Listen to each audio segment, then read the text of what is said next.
인류 최초의 형제라고 할 수 있는 가인과 아벨 사이에 일어난 그 일을 우리는 성경을 통해서 익숙하게 잘 알고 있습니다. 동생 아벨을 죽이고 가인에게 하나님께서 창세기 4장 9절에서 여호와께서 가인에게 이르시되 내 아우 아벨이 어디 있느냐 이렇게 질문을 하셨는데요, 하나님께서 아벨의 상황을 몰라서 혹은 아벨의 그 시신을 찾지 못해서 하시는 질문이 아니다, 이것을 우리가 잘 압니다. 그런데 하나님은 오늘도 우리들에게 동일한 질문을 하십니다. 형제로서의 관계, 동일한 질문을 하시죠. 내 형제가 지금 어디 있느냐, 형제와의 관계가 지금 어떠냐, 이런 질문을 하십니다. 우리가 시편을 보면 그 다윗의 시 가운데 성전에 올라가는 노래들이 있어요. 성전에 올라가는 노래, 그러니까 다윗의 시면서 성전에 올라가는 노래, 이렇게 겹치는 것들이 몇 편 있는데 그 가운데 시편 133편은 우리가 잘 아는 시편이죠. 1절 말씀을 보면 보라 형제가 연합하여 동거함이 어찌 그리 선하고 아름다운고.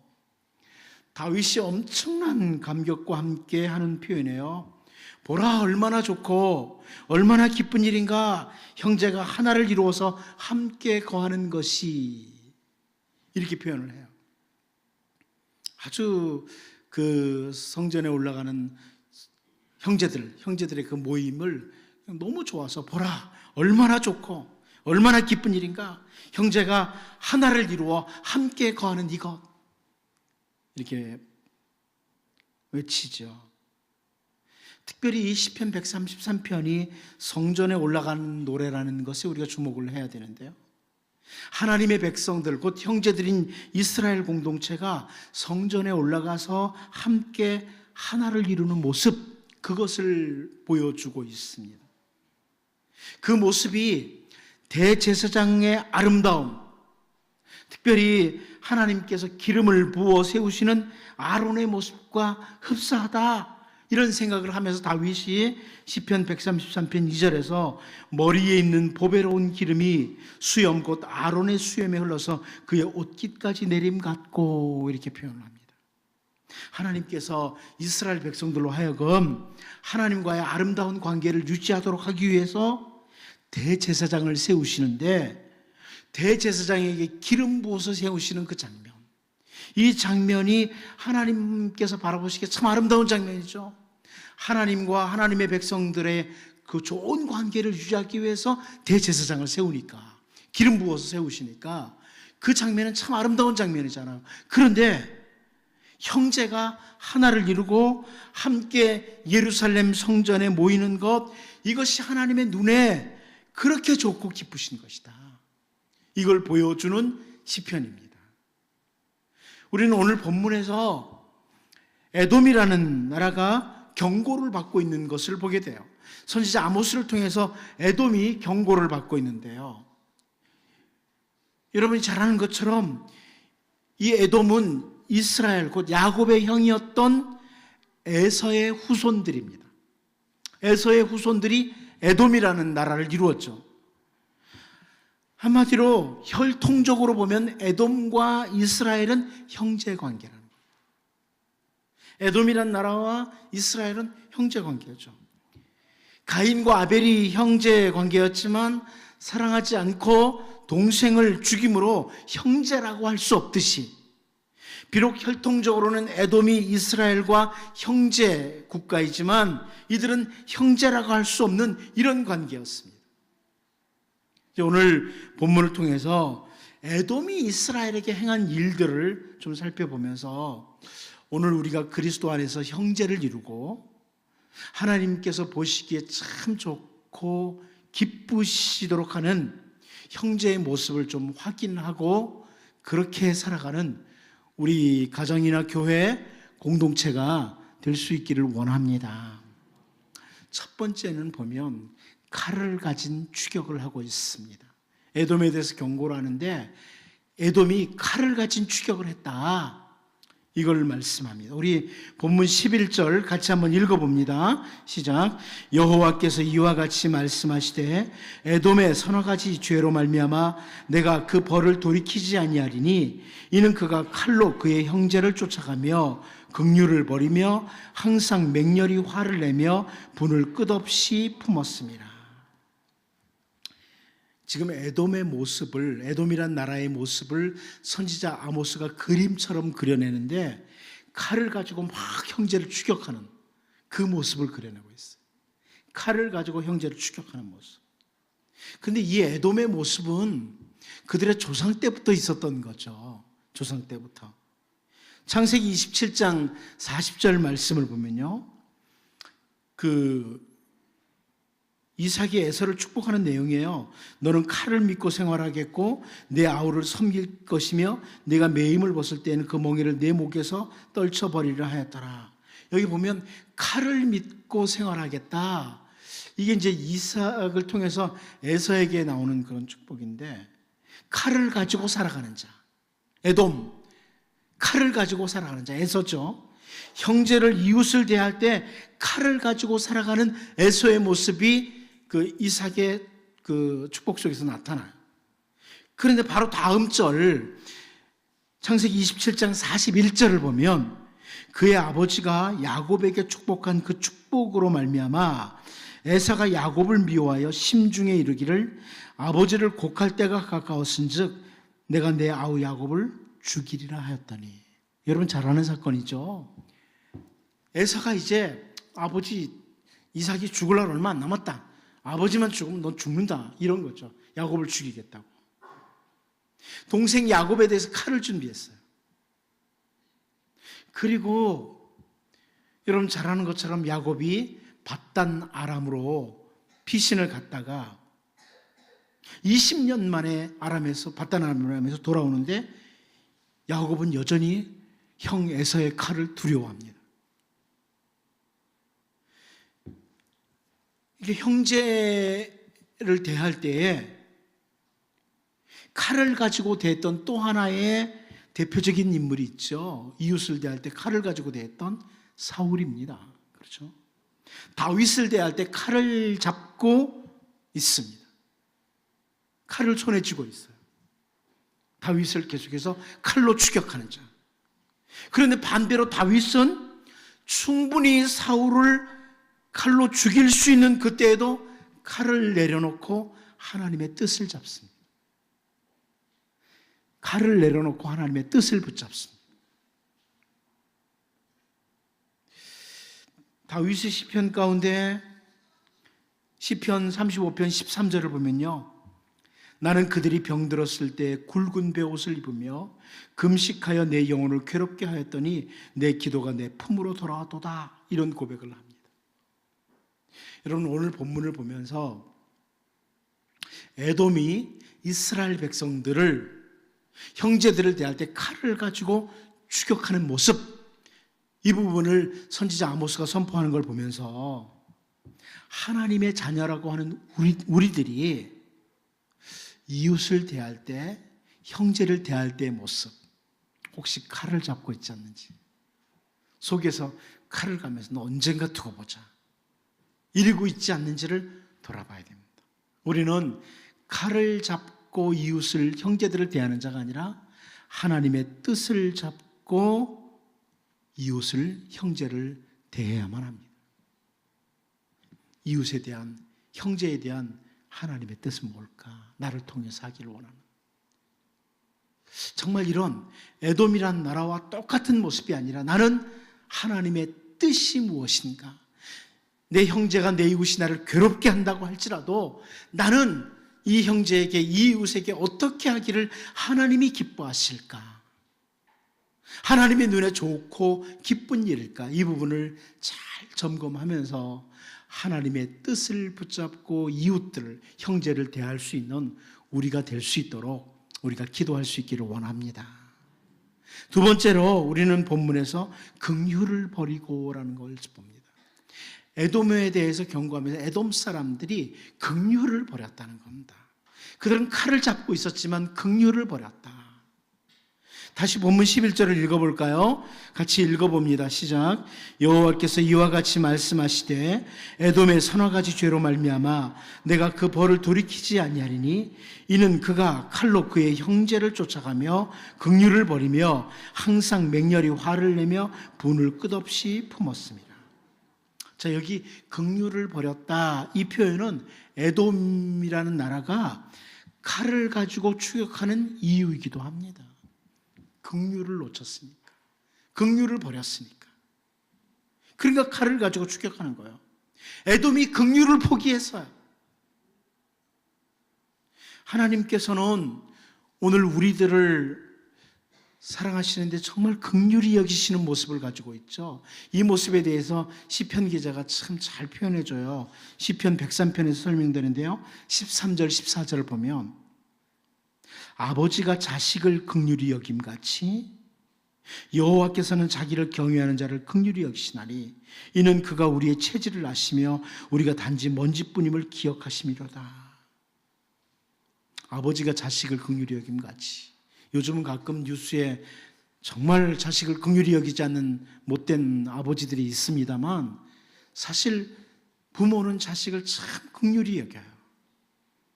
자식을 긍휼히 여기죠. 심지어 자식이 범죄를 했어도 자식을 불쌍히 여겨요. 그래서 엄마들이 하는 말이 뭐예요? 우리 애가 원래 그런 애가 아니에요. 정말 착한 아이인데 아무리 흉악한 범죄를 지어도 부모는 자식을 긍휼히 여겨요. 오늘 우리들이 살아가는 모습을 보면 죄로 가득 차서 당연히 진멸을 당해야 하는 것이 마땅한데, 그게 우리의 인생인데 하나님께서 우리를 대하실 때 긍휼히 여기신다. 자식을 긍휼히 여기듯 그렇게 긍휼히 여기신다, 이렇게 말씀을 해요. 그런데 그렇게 긍휼히 여기시는 이유가 뭐예요? 우리의 체질을 아신다는 거예요. 우리의 체질을 아신다. 하나님이 우리의 체질을 아세요. 우리가 단지 먼지뿐이라는 것, 이걸 아시기에 긍휼히 여기신다는 거예요. 긍휼을 베푸신다는 거예요. 여러분, 우리는 먼지와 같습니다. 우리의 인생을 다 마치고 우리의 삶을 다 마치고 우리는 한 줌의 먼지로, 한 줌의 흙으로 돌아가요. 그런 자들이에요. 시편 78편 기자는 시편 78편 39절에서 하나님께서 우리를 어떻게 대해주냐 이렇게 봅니다. 그들은 육체이며 가고 다시 돌아오지 못하는 바람임을 기억하셨습니다. 하나님이 우리를 긍휼히 여기시는 이유가 뭐냐? 우리는 이 육체 별거 아니라는 거예요. 한번 가면 다시 돌아오지 못하는 바람과 같다. 바람. 이렇게 우리를 바라보시기에 긍휼히 여기신다, 이렇게 말씀을 합니다. 한 번 지나가면 다시 오지 못하는 바람과 같은 존재가 바로 우리들이다. 그래서 우리를 향한 이 하나님의 긍휼이 우리 주 예수 그리스도를 우리를 위해서 십자가에서 대속의 죽음을 맞이하도록 하신 거예요. 우리를 불쌍히 여기시는 하나님의 그 긍휼이, 죄를 따라 우리를 대하지 아니하시고 주 예수님께서 대신 그 죄를 다 지시고 십자가에 죽으심으로 죄를 다 용서하시고 우리를 의롭다고 하시는 긍휼을 베푸시는 거예요. 여러분, 우리가 너무 속이 상해서 때로는 가족 중에 한 사람을 막 미워하기도 하잖아요. 여러분은 전혀 그런 모습이 없었습니까? 때로는 막 정말 이런 인간하고 같이 살아, 뭐 이렇게 속이 상할 때도 있었죠. 그런데 그 사람이 한 줌의 흙이라는 것, 가고 오지 못할 바람이라는 것, 이걸 확인하면 우리에게 긍휼히 여기는 마음이 있죠. 옆에 사람 한번 보실래요? 얼굴 좀? 아직도 팽팽하고 괜찮습니까? 그런데 한 줌의 흙입니다. 가고 오지 못할 바람입니다. 이걸 생각하면 긍휼히 여겨져요. 조금 잘못해도, 조금 나를 속상하게 해도 가고 오지 못할 바람이라. 이제 제가 이 생각을 참 많이 합니다. 때로는 성도들이 속을 새겨도요, 이 사람 왜 이래? 그래도 가고 오지 못할 바람이라. 그걸 생각하면 더 기도해야 되겠구나. 더 많이 기도해야 되겠구나. 이런 생각이 찾아오죠. 여러분 마찬가지예요. 여러분의 가족이든지 성도든지 이것을 기억하세요. 하나님께서 우리를 긍휼히 여기시는데 한 줌의 가고 오지 못할 바람, 그렇게 보아주시듯이, 그래서 긍휼히 여기시듯이 우리도 형제를 대할 때 긍휼을 가지고 대해야 돼요. 가족들을 대할 때, 성도들을 대할 때 긍휼을 가지고 대해야 됩니다. 그런데 에돔이란 나라가 긍휼을 포기했다는 거예요. 우리 주님은 마태복음 5장 7절에서요, 긍휼히 여기는 자는 복이 있나니 그들이 긍휼히 여김을 받을 것이며, 이렇게 말씀을 하셨어요. 오늘 우리가 다른 사람들을 긍휼히 여길 때 우리도 긍휼히 여김을 받는다. 우리 중에 완벽한 사람은 한 사람도 없거든요. 하나님의 긍휼을 받은 자들인 우리가 형제들을 대할 때, 이웃을 대할 때 긍휼히 여기는 마음을 가져야 된다. 야고보도 역시 야고보서 2장 13절에서요, 긍휼을 행하지 아니하는 자에게는 긍휼 없는 심판이 있으리라. 긍휼은 심판을 이기고 자랑하느니라. 이런 설명을 합니다. 여러분, 하나님이 우리를 긍휼히 여기시지 않으면 우리는 무서운 심판대 앞에 섭니다. 그런데 하나님의 긍휼이 우리에게 있어요. 오늘 본문에서 이스라엘을 대할 때 긍휼을 버리고 긍휼을 포기하고 칼을 가지고 추격했던 에돔에 대해서 선지자 아모스가 경고하는, 아모스를 통해서 경고하는 이 말씀을 보면서 우리를 좀 돌아봐야 돼요. 나는 칼을 가지고 있지 않나. 긍휼 없는 칼을 가지고 있지 않나. 누구를 생각하면 이 사람은 이래서 정말 어떻게 했으면 좋겠고, 저 사람은 이래서 내가 어떻게 해주고 싶고, 이것은 에돔과 똑같은 사람들이에요. 에돔이란 나라와 똑같은 사람들이에요. 우리는 하나님의 긍휼을 받은 사람들. 성도들을 대할 때 이 사람 이러다가 호흡이 끊어지면 흙이다. 한 줌 흙이다. 가고 다시 오지 못하는 바람이다. 이렇게 바라보면서 정말 긍휼히 여기는 이 마음 가지고 하나님의 뜻을 따라 사랑하고 아끼는 이런 형제 사랑이 우리들에게 있기를 원합니다. 마지막 한 가지 더 봅니다. 끊임없는 분노를 품고, 끊임없는 분노를 품고 있다. 우리 본문 11절을 다시 한번 읽어봅니다. 시작. 여호와께서 이와 같이 말씀하시되 에돔의 서너가지 죄로 말미암아 내가 그 벌을 돌이키지 아니하리니 이는 그가 칼로 그의 형제를 쫓아가며 긍휼을 버리며 항상 맹렬히 화를 내며 분을 끝없이 품었습니다. 맹렬히 화를 내고 분을 끝없이 품었다. 이것은 사실 에돔이라는 나라가 이스라엘에 대해서 긍휼을 포기하게 된, 긍휼을 버리게 된 이유이기도 해요. 속에 분을 품고 있는 거예요. 마음에 끊임없는 분노를 품고 있는 거예요. 그러니까 여러분, 마음에 자꾸 끊임없는 분노가 자리 잡도록 해서는 안 됩니다. 혹시 여러분 중에 교회 따고 와서 어떤 사람만 마주치면 막 속에서 분이 계속 일어난다. 심각한 문제가 있는 겁니다. 에돔의 후손들이에요. 마음에 끊임없이 분노가 일어나. 누구를 바라보면 정말 행복한데 누구를 바라보면 속에서 계속 분이 나요. 기도해야 됩니다. 기도하셔야 됩니다. 특히 며느리들이 시어머니를 바라보면 계속 분노가 여기 자리 잡는다. 그러면 기도해야 돼요. 시어머니 요즘 거꾸로 됐죠. 시어머니가 며느리를 향해서 그렇죠. 분을 제거해야 됩니다. 분을 제거해야 된다. 야곱이 형 에서의 낯을 피해서 밧단 아람으로 갔다가 약 20년이 지난 후에 돌아오죠. 돌아오다가 문득 떠날 때 형의 얼굴에 분노가 가득 차 있던 것이 떠오른 거예요. 그래서 야곱이 먼저 세일 땅에 있는 형 에서에게 예물과 함께 사신을 보냅니다, 사람들을. 그런데 창세기 32장 6절을 보면요, 사자들이 야곱에게 돌아와 이르되 우리가 주인의 형 에서에게 이른즉 그가 400명을 거느리고 주인을 만나려고 오더이다, 이렇게 말합니다. 20년이 지났는데 분이 여전히 끝나지 않은 거예요. 계속 있는 거예요. 에서의 마음에. 야곱을 향한 에서의 분노가 20년이 지나도 사라지지 않았다. 그런데 그 에돔이 칼을 가지고 이스라엘을 추격하는 이유, 긍휼을 버린 이유가 바로 마음에 끊임없는 분노라는 거예요. 하나님의 특별한 간섭이 아니었으면 야곱은 죽었을 거 아닙니까?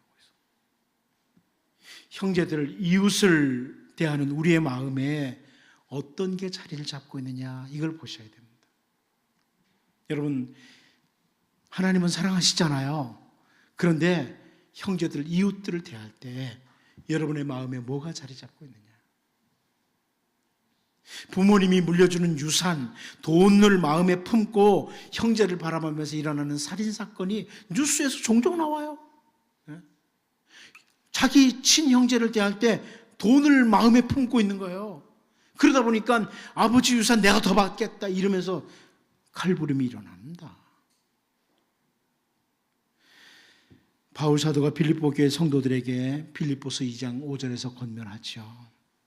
너희 안에 이 마음을 품어라. 그리스도 예수의 마음이니. 우리가 기도해야 될 기도 제목입니다. 너희 안에 이 마음을 품어라. 곧 그리스도 예수의 마음이니. 우리의 간절한 기도 제목이에요. 그리스도의 마음을 내 마음에 품고 이웃을, 형제를 대하는 자. 그 모습이 정말 우리가 추구하고 또 추구해야 될 그런 모습입니다. 끊임없는 분노를 품음으로 긍휼을 포기했고 칼을 가지고 형제를 추격했던 에돔, 그 에돔이란 나라가 오늘 선지자 아모스를 통해서 경고를 받는 것을 보면서 언제나 우리가 그리스도 예수의 마음을 품고 우리의 가족들, 성도들을, 이웃을 대할 수 있는 이런 은혜가 있기를 원합니다. 같이 한번 기도하겠습니다. 이 시간 같이 기도할 때 나는 에돔이란 나라가 그랬던 모습 가지고 있지 않는가?